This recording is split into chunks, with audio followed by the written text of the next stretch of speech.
Hi everyone, Angus Campbell here, Thursday the 19th of May 2022.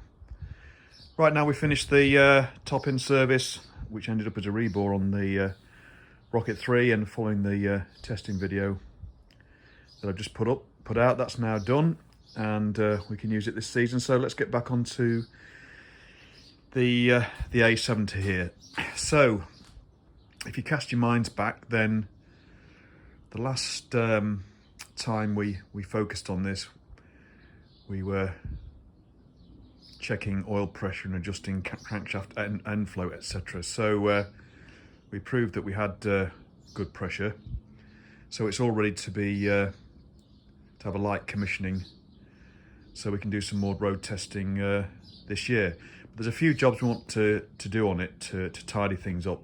The first thing is that I've managed to get a pair of reconditioned original Smith's clocks to replace these pattern ones. Bit anal maybe, but anyway, we've got them, and they should be in here somewhere. And the way that you can tell, usually, if they've not been faked, is that they have the Smith's logo, which the pattern ones don't. So there's those to do, and they're quite straightforward because for those that don't know, there's just two studs from the instrument that go through the rubber and are actually have a nut on the back side of those, so they'll be easy to sort out. Next thing, we've got the original mudguard that the bike had, which was painted this weird olive green colour, probably when the bike was originally chopperized, and which you'll see in the original photos. I'll try and dig one out actually if I remember to include in this video. But anyway, it was in a hell of a state, so when I restored the bike, I bought a pattern one, which was awful to fit because it was slightly the wrong shape at the front, and holes didn't line up. The usual thing with pattern guards. But what I decided to do was that when I had some chroming to go into the local chromers in Northampton, which included the Fury SS silencers, well, exhaust system in total, which I got black chrome, then I took this in to get re-chromed, because I realised that actually underneath the paint it was in really good nick with no pits and hadn't rusted. So that's its original guard. So we're going to put that back on. I'll take the pattern one off, and I'm going to take it to, well, initially to a BSA Owners Club meet, where there's going to be we're going to have a small stall in the Auto Jumble there, and we'll take it along to that, see if anybody's interested in buying that, because it'll be surplus to requirements. Then another thing which I'm contemplating, and let's take this over to the bench. So I purchased this a while ago, and I'm not sure whether to fit it because it goes against my usual, sort of factory approach originality, and that is a full flow oil filter kit for the A70, which, as you can see, replaces the base plate on the spine oil tank, and obviously you change the outlet. It's a well-made piece of kit. I don't know if they fitted these on the later Meriden Triumphs, and it's a modification. I'll look that up actually, but I'm toying with the idea of fitting that, just because, this is an A70. I mean, the A65s are known for bearing, particularly main bearing failures. The A70 timing side bush on the crank is actually smaller than the A65, believe it or not. So I've got the right oil for it, just to make sure it's always very clean. So we'll have a look at it anyway, and I'll show you. But what's involved, or what I think's involved anyway, because no instructions have come with it. But anyway, what we'll kick off with it is we'll get the clocks changed first, and then we'll get on to the mudguard. It's not too bad a job. You can get it everything without disturbing too much.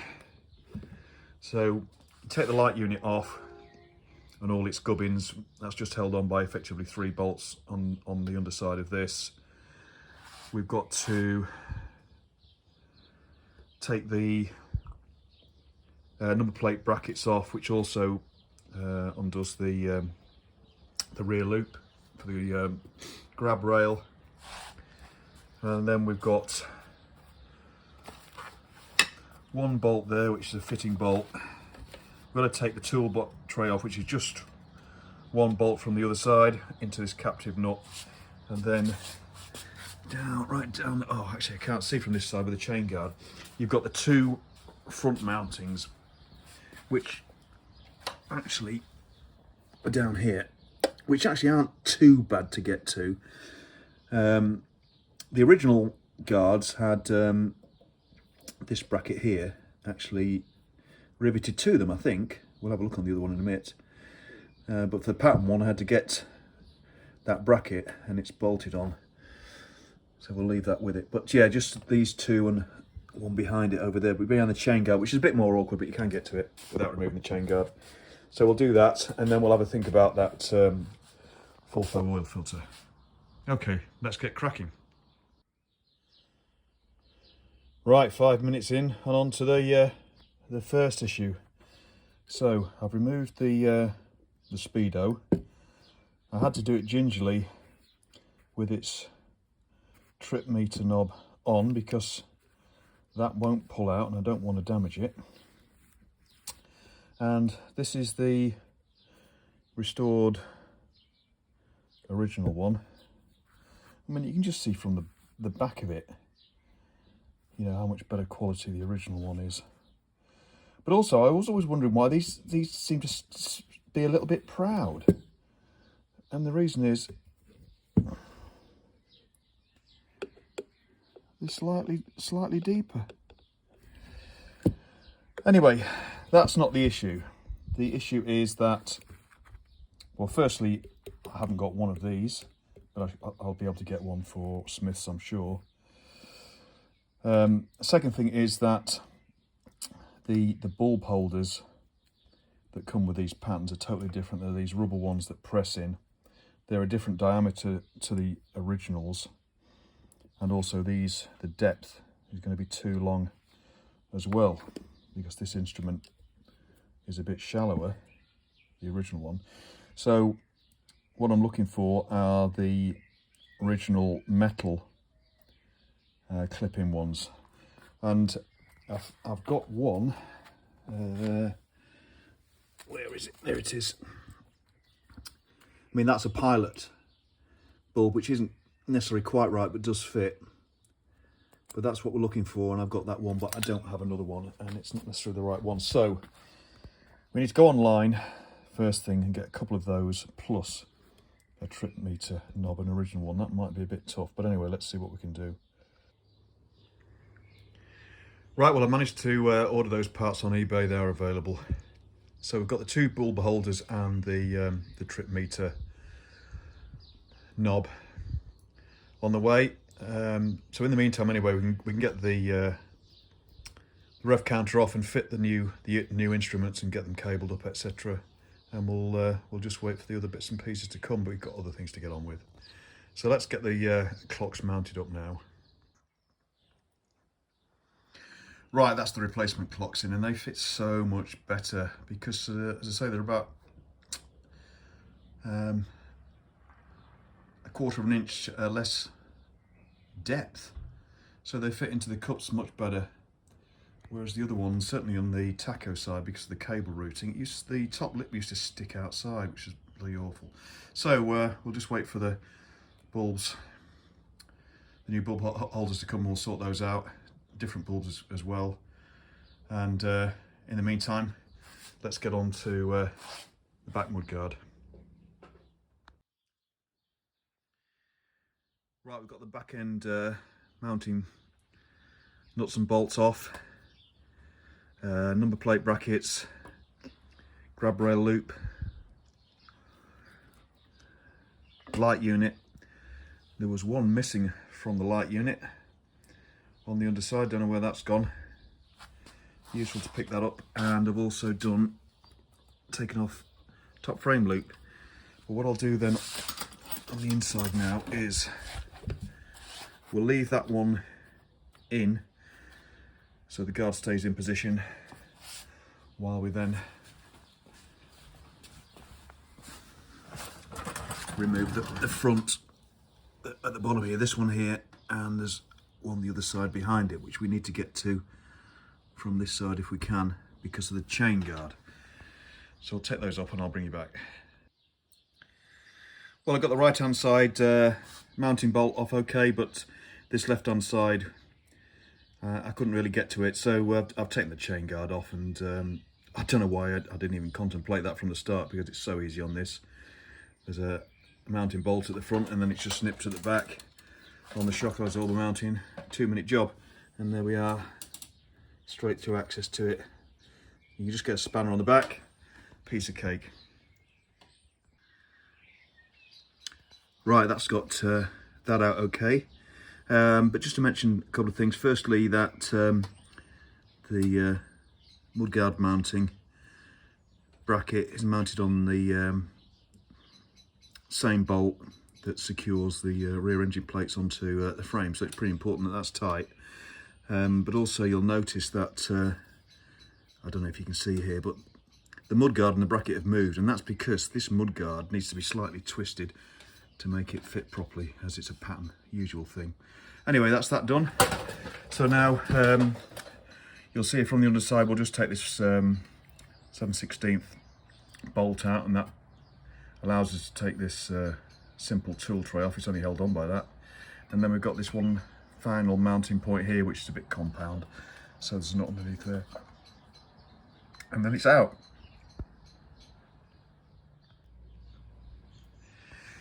Right, there we are, rear guard dropped down and free, just resting on the tie there while I removed the small loop brackets to retain the oil tank vent pipe. So these are the clip on the side of the mudguard on the inside, and then retained at the top. Right, we can take that out, and we'll do some comparisons with the original guards, and I'll show you some of the differences, pattern and original. Right then, a quick comparison. So pattern on the right and original re-chromed on the left. First thing is, front bracket comes with the guard and is riveted on, whereas on the pattern you have to buy that separately and bolt it on, which is no sweat really. But initially the pattern one looks slightly wider to me. We know that the holes aren't quite in the right position because you do have to force the pattern one. I did have to force the pattern one on a little bit. And again at the back here, pattern one to me looks slightly wider, and also it's slightly longer, if that makes any sense. So I don't think the radius on it is quite right. The radius is slightly too large on that guard, I think. And then the final thing is that on the original, all the holes have been reinforced,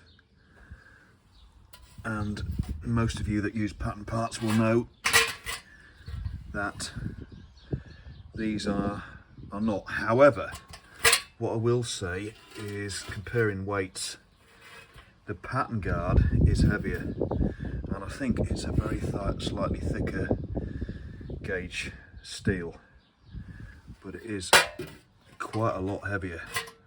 In fact, an awful lot heavier, twice as heavy probably. So there we go, those are the differences. But what I'll do now is I'll mount up its original guard. I won't bore you with that. Get a cup of tea and I'll mount that, and I'll bring you back when that's all mounted up. and I'll bring it back also if I have any problems, but I don't anticipate it. This is the one that came off it.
Right, there we are, all done. So it's now got its original mudguard back on, and that's quite nice. And it does fit better than that pattern one. And I haven't got the pattern one out now. I've packed it up ready for an auto jumble. But another thing I noticed with the pattern one, when I mentioned the fact that I thought the radius was slightly larger, is that you can't see it now, but underneath here at the battery tray, it was actually, the pattern one was actually pressed against the battery tray, so it's actually got a ridge, you know, across where it was catching the or pressed in against the battery tray. So it just proves to me that it was the wrong diameter, radius, diameter, same thing I suppose, slightly too large. Anyway, that looks good. Right, next thing, going back to the Speedo and Taco. So bulb holders with bulbs have arrived, not quite the same as the originals in this sort of modern, more modern Lucas packaging, so it's probably made across the other side of the world, but as long as they work, that's all you can get. So we'll fit those. And also the other thing that we were considering, i.e. the fitment of this full flow oil filter. Well, I've taken off the original, which is this gauze. It's a very fine gauze. And actually, bearing in mind the bike's only done, you know, 50 miles or so, I really couldn't believe how much sludge was in the bottom of this. I should have filmed it for you, but you know, there was a significant layer of sludge in the bottom of this. But anyway, we cleaned all that out. It might be from when the head gasket was leaking and the whole lot was hydraulic in, which ain't going to do it any good at all. So anyway, it's a good job that we've cleaned it out. But what I've determined with looking at this and in reading articles about this is that there's mixed feelings about these, because this is what's called, I think, a Charlie's conversion, Charlie's filter, and that's because of the name of the company or person that designed this. They've been around a long while. A lot of people have used them.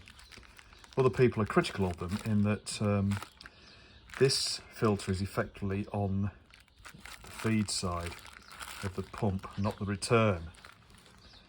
So obviously they're worried about the fact that you know, if the pump isn't drawing very well, then this is going to prevent the oil from flowing along the feed, because this is a finer, obviously, material than the gauze itself.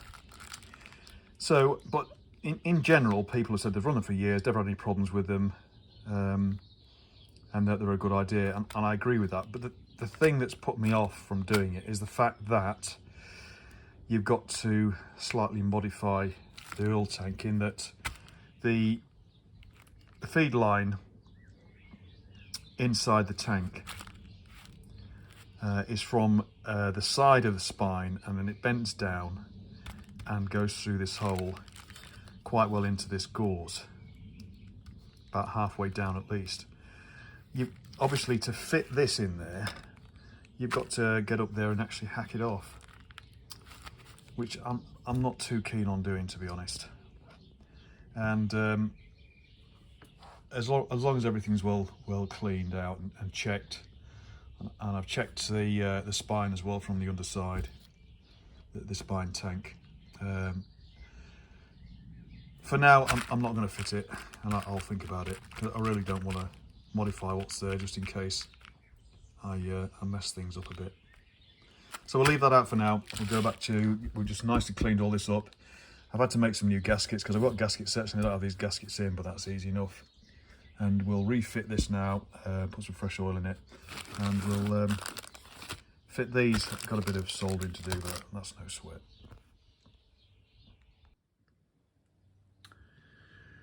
Right, there she is, all done and ready to go this coming weekend to the BSA Owners Club members camp at Mallory Park. So I've got the original sump filter back in, all nicely cleaned up. Checked the tank out, cleaned the tank out, or the spine I should say. That was all right. What I've also done as well to finish off the old girl is I've put on another side stand. Now it's not the original one, it's one that I'd got in stock, and it's been chromed in its life, which obviously isn't right really. But the reason I've done that is because the stand that I originally put on it when I restored this, which again isn't its original stand, displayed the usual problems. Excuse me while I walk past everything, I'm just getting ready to pack vans up and stuff. It's got it's displayed the usual problem of, you can see there, splaying. The tang's splayed out, so it works, but the bike leans over too far, I think, anyway. I've seen plenty of them lean over further. And usually the problem with that is down to the bracket weld on the frame breaking, but that's definitely not happened on this. It's all good because essentially we've determined, I think when we restored this, that it done actually no miles, hardly at all, but it's just thrashed to death and never serviced in its life. So the side stand bracket on the frame is perfectly all right. It's in good nick. And on later side stands, which had also a small adjusting bolt to act as a stop on it, the lugs here are much thicker, you know, half as thick again on both sides, so that was obviously a problem. So I'm not quite sure what to do with that. But the stand that I put on it, that chrome one, is a later one with the stop adjuster bolt and the thicker lugs on it. So that's that done. So that's it for now. She obviously sat next to the Rocket 3, which is going as well, so they'll be loaded up in a van tonight, and we'll leave it there for now, and hopefully I'll get some shots and put a video together of the BSA owners meet. It should be interesting. Weather forecast isn't too bad, so hopefully we'll certainly get out on the run on Saturday on the Rocket 3, and we'll see if we can do some testing on the A70. It's all oiled up, ready to go. Battery's still well charged, sparking well, so fingers crossed.